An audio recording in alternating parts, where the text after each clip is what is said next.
Welcome to my channel. This video is going to give you a step-by-step procedure on how to check your birth chart in Vedic astrology. All you need is your time of birth, date of birth, and your place of birth. So let's get started.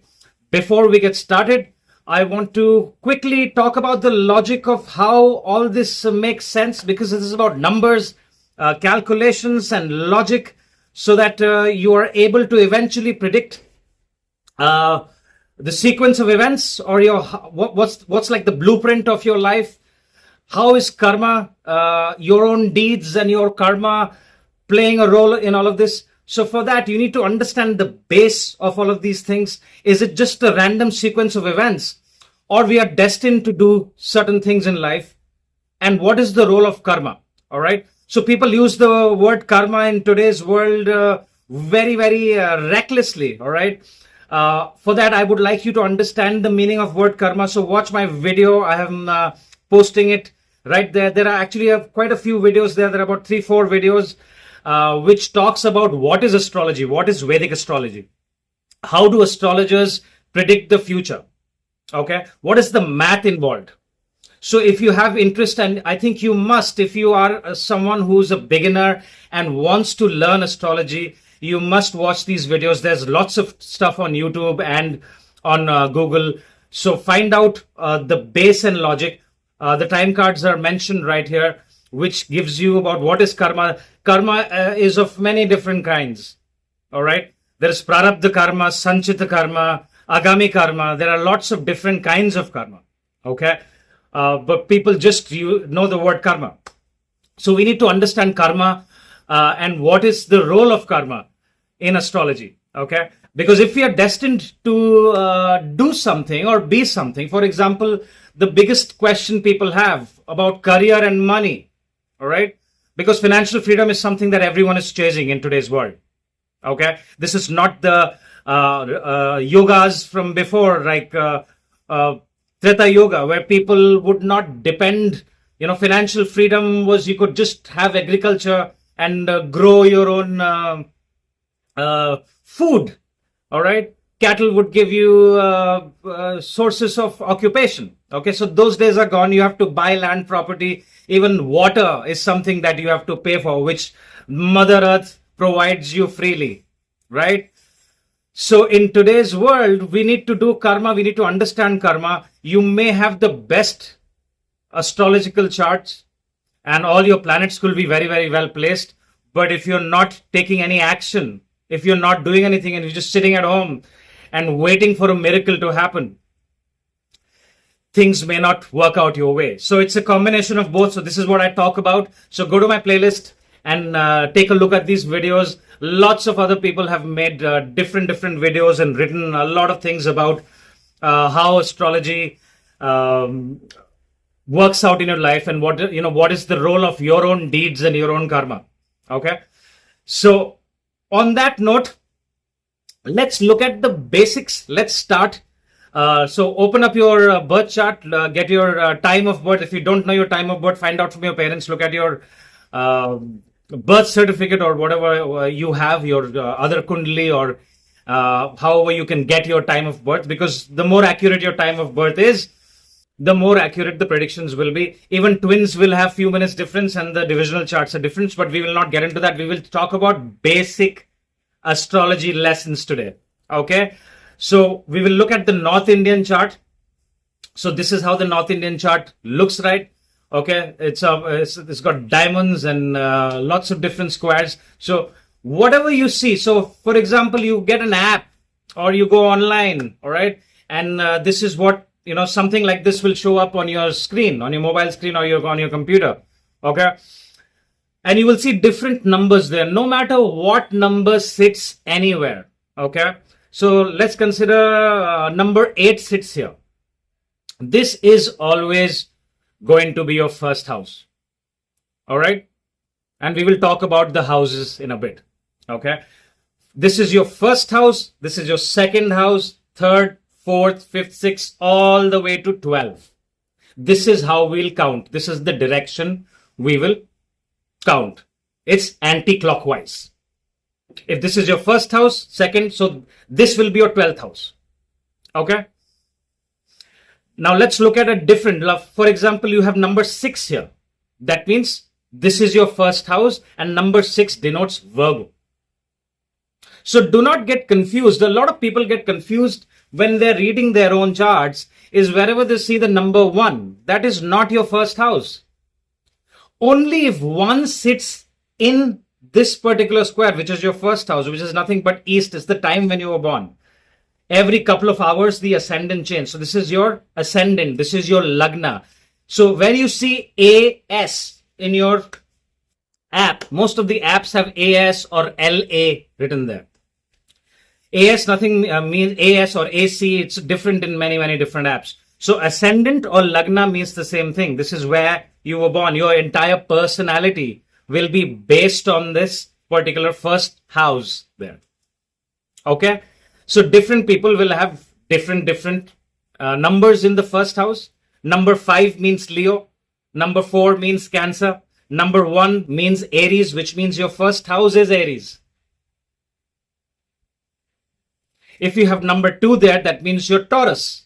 You are born in the Taurus Lagna or Taurus Ascendant. So this is the base. This is the first lesson that you must understand when you're reading your own charts or someone else's chart. So firstly, get a few charts. Get your own chart. Get your children's chart. Get your spouse's charts. Get your best friend's charts. So that you have a few charts. And that you can study and you'll see different numbers show up. And if the same number shows up, which means you're the same ascendant, then there will be certain traits which will be the same. Now, this is not like sun signs, people. Don't confuse this with sun signs. Sun signs are different. Sun sign is only based on the position of sun, and there is a degree difference in Vedic astrology and Linda Goodman's sun signs. All right. So do not get confused with that. This is Vedic astrology. This is a very ancient science. This is completely different from the sun signs. It gives you accurate predictions and gives you a lot of details and insight about a person's life and what is in store for you. Okay. So the other thing that I want to tell you is if you want to learn this, this is going to take time. This is not something that you can master in a week. Actually, I believe it is impossible to master astrology because the permutations and combinations are so much or so many that it can take a lifetime. But there could be still things that you are learning. So when I started reading astrology in 2010, I had a very nice guru. Let me tell you, I studied for many hours every day because I had great interest in it. I could make sense out of my own chart after 1 year. Okay. So I hope this is not discouraging, but I had a problem with my time of birth. So just a 3-minute change in my time of birth was changing my ascendant. Okay. So that is also another reason, but that is not true in most cases. If you put in a lot of effort, and the different charts are different, there are charts which are not very easy to read. If there are too many planets that are clustering, or there are too many, suppose you have a 4 or 5 planet conjunction in a certain house, those charts are more difficult to read compared to charts where the planets are kind of spread around and there are not too many conjunctions. It's easier for beginners to read those charts. Okay. So the thing that I want to tell you is if you have interest in it, take it slowly. Don't be in a hurry. Have patience. This is going to take time. And after you start making sense out of your own chart and your friends' charts, look at other celebrities' charts. This becomes a hobby and you will find great interest in the sequence of events. All right. And it can give you a great insight of the road ahead in front of you, and which is what is the main purpose of astrology. Okay. Which means if it is going to rain, if the weather forecast is rain, what do? You take an umbrella or you wear a raincoat. As simple as that. So astrology is nothing but telling you that, hey, is it going to be a sunny day or it's going to be a rainy day? With that, you prepare how you want to be. Okay. If the road ahead is full of dangerous curves, right, which can cause accident, what will you do? You will drive slowly. You will take care of your driving. You will not be a reckless driver. So this is how you use astrology to understand your own charts and what the road ahead is in front of you. Okay. So now let's look at some other details. Some things you have to remember and other things you must understand the logic.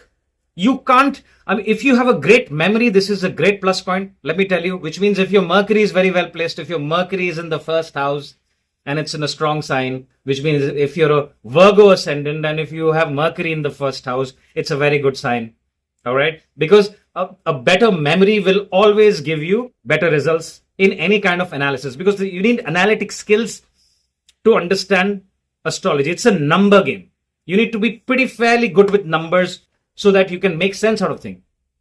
Sometimes you see a chart and you've seen a very, very similar chart before, and instantly you see that, hey, there are similarities in the pattern in this particular chart. So good memory is a great plus point. Okay. So the other things that we would look at, things that you must remember, you have to remember what number denotes what sign. So let's look at this particular table here. Now this table, please take a screenshot of it, because this is a very, very important table. This is something, if you want to understand astrology, there are certain things you have to remember. So you have to remember this table, which means what is number 1? Number 1 is Aries. Number 2 is Taurus. Number 3 is Gemini. Number 10 is, so now I'm going to remove the chart. Now I'm going to ask you, what is number 12? You should be able to instantly answer it. What is number 5? You should be able to instantly answer that number 5 is the sign of Leo. Okay.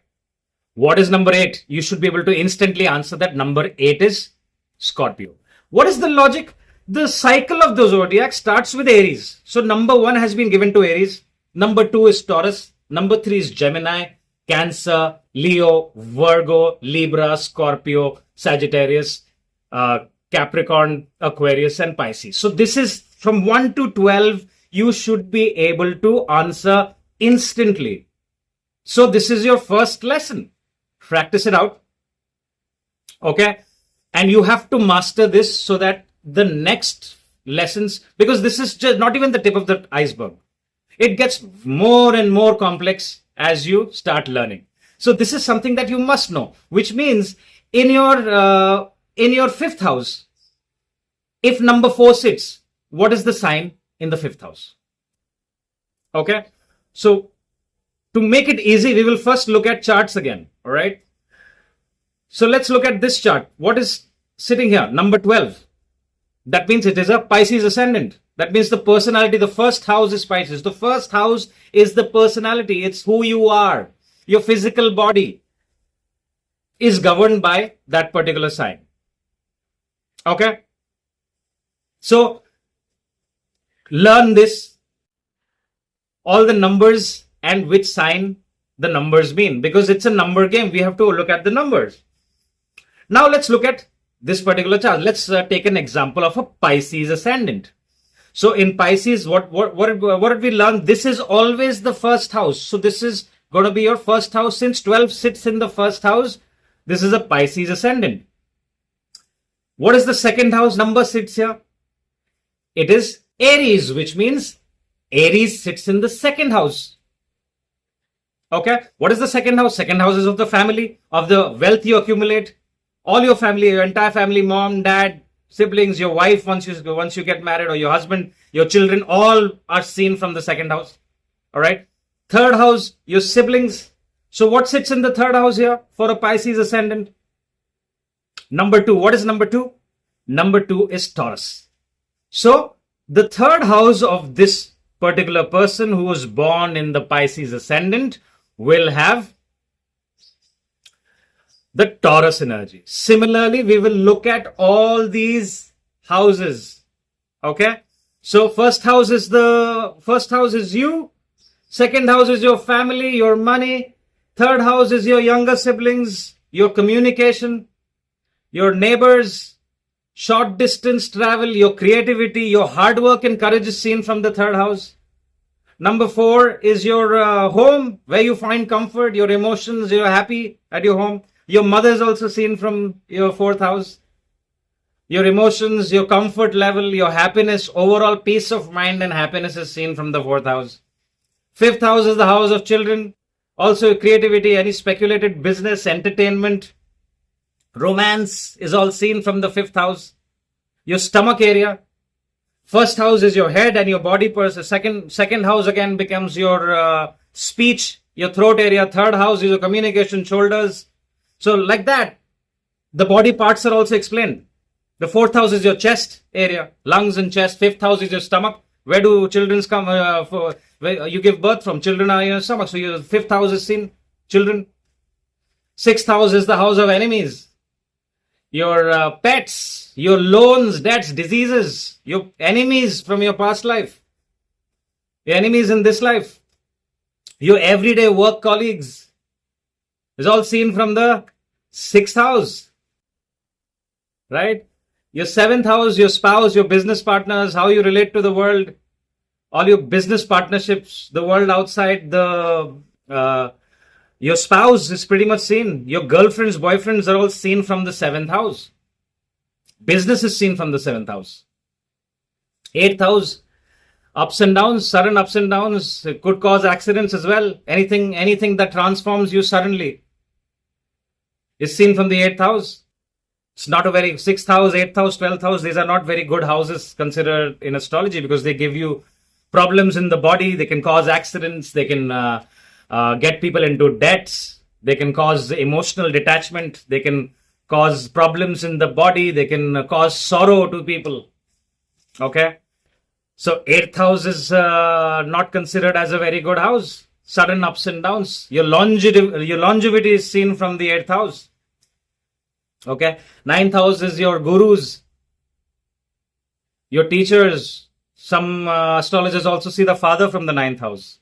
Your higher learning, things that you learn. Long distance travel, the principles that you have are seen from the 9th house. Your luck, your bhagya. How lucky are you? Lucky person. Will luck favor you? Is seen from the 9th house. Very, very important house because a person is made of the principles. Religion is seen. Religion is nothing but a set of principles. No matter what religion you are, it's all seen from the 9th house. What is that rule book that you follow in your life is all seen from there. 10th house, your career. 6th house also career is seen because 6th house is your workplace, right? 10th house is your career. 10th house is what are the karma, what are the things you will do in this life. Okay. So 10th house is mostly seen with career. Your father is seen from the 10th house. Your wife's or your husband's mother is seen from the 10th house. Okay. So career related issues, all your career, all the things that a person does in their life, all the karma that the person does is all seen from the 10th house. Your 11th house, after you do your, it's all in order. So after, 9th house is your education, higher education, things that you learn. 5th house is your preliminary education, right? School education. After you get educated, what do? You get a job. 10th house, you make your career, you make money. And 11th house is gains, money coming in. All the gains that you get. Your older siblings are seen from the 11th house. Your network circle, your friends are all seen from the 11th house. So a strong 11th house has a lot of friends. If you have a lot of money, you have lots of friends. And the other way around, if you have lots of friends and stuff, you can make a business and your network circle can give you a lot of benefits. So 11th house, one of the main money houses seen in Vedic astrology. Which is the body part, your calf area, your calf and your ankle area is seen. So similarly, your 10th house is your knees area. Okay. 7th house becomes your genital area. 7th and 8th house, both these houses combination seen your genital area. Okay. Sixth house becomes your kidneys. Right? So we all know what is 12th house. 12th house is your toes, your feet area. All right. 12th house is the other realm. 12th house is your imaginative world. Yeah. Is this the 12th house is your house of isolation? Anywhere that you're in isolation. Okay. What are those places that you can be in isolation? You can be in isolation when you're in a hospital or when you're in prison. You go to a foreign land, you don't have friends and people and family that you know. So when you go to a foreign land initially, or even later on, you could be in isolation. Foreign lands are seen from the 12th house. Your losses are seen from the 12th house. Any investments that you make, because when you make investments, you are investing, that money is not your savings anymore. Okay. People from foreign lands are seen from the 12th house. Monasteries. Meditation is seen from the 12th house. Your imagination is seen from the 12th house. The subconscious mind is seen from the 12th house. Okay. So these are the basic few words that I've given you for all these houses for a basic lesson in astrology. Okay. Now we have to just put it all together. Now you must be looking at, okay, what about the planets? All right, it's very important. A lot of people think that if the houses are empty, for example, your first house is empty. What does that mean? That doesn't mean that you're empty. Because we have to look at the position of it. So let's continue with the Pisces ascendant. Okay. So what did I say? This is the first house. Number 12. What is number 12? You should know by now. Number 12 is Pisces. So your first house is Pisces. So what is the Lord of? So the second thing you need to remember is what is the Lord of number 12? What is number 12 and what is the Lord of number 12? So the Lord of number 12 is Jupiter. So we'll look at the position of Jupiter. If we want to say something about this, so this Pisces ascendant, we will look at, so let's consider that the Jupiter is placed in the 10th house here. Okay. In the sign of Sagittarius. Now, what is number 9? Sagittarius. All right. What is the Lord of Sagittarius? What is the Lord of? So you will see in both cases, Jupiter is the Lord. Okay. So you should be able to answer these questions. So these are things that you need to remember, because to apply logic later, you must be able to remember these things. You should be able to say, what is number 2? Okay, number 2 is Taurus. What is the Lord of Taurus? Venus. What is number 8? It's Scorpio. What is the Lord of Scorpio? It is Mars. What is number 11? It is Aquarius. The Lord is Saturn. So you have to, initially you can keep a table in front of you so that you're able to relate to it. Because it is all about the Lords. There is nothing as an empty house. Okay. That's not really empty. If you don't see anything in the 5th house, that doesn't mean you will not have any children. Okay. If you don't have anything in your 2nd house, that doesn't mean you will not have any money. We have to look at the Lord of these houses. All right. So if we are looking at this, the Jupiter placement for, so I will give you a very basic prediction. Okay. In this Pisces ascendant, we see the Lord of Pisces is Jupiter. So what is the first house? The first house will have all the traits of Pisces. Okay. But will all Pisces in the world have the same traits? No. They will have all different traits. And the traits will differ with the position of planets. So for this Pisces ascendant, Jupiter is placed in the 10th house in Sagittarius. So we can say that since it's in the 10th house of career, we just learned that 10th house is of career. So we can probably say this person is very career oriented. And what is the kind of career this person wants to do? Sagittarius. Sagittarius is what? Number 9. Number 9, 9th house. See, it will all make sense, when you understand the logic. 9th house is the house of gurus, teaching, learning, higher learning. So this person has Jupiter traits of higher learning. So this person may be interested in a teaching related profession.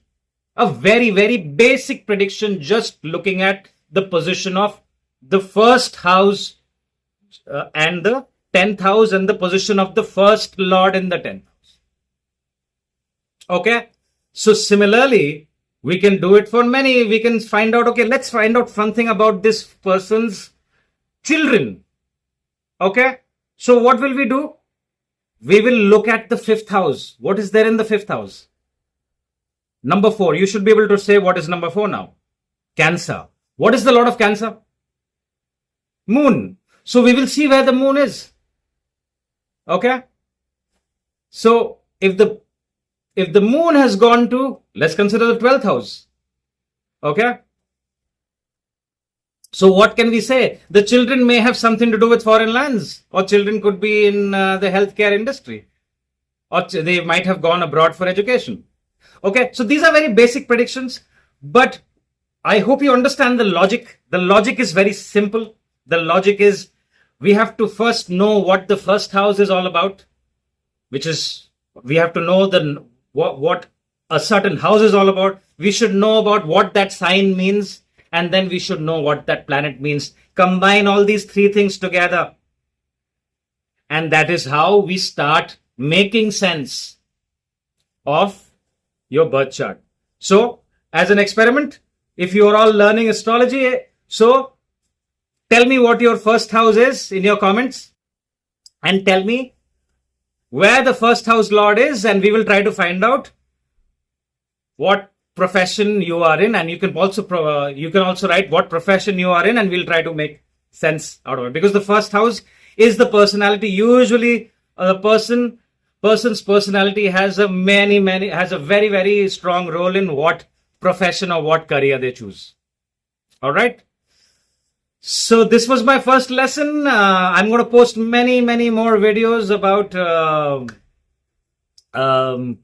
astrology for beginners, because I want everyone to learn this amazing thing and find a lot of use and help in your life and your friends and family's lives as well. If you like this video, please like, subscribe, and share this particular video. Thank you very much for your time. You all have a good week ahead.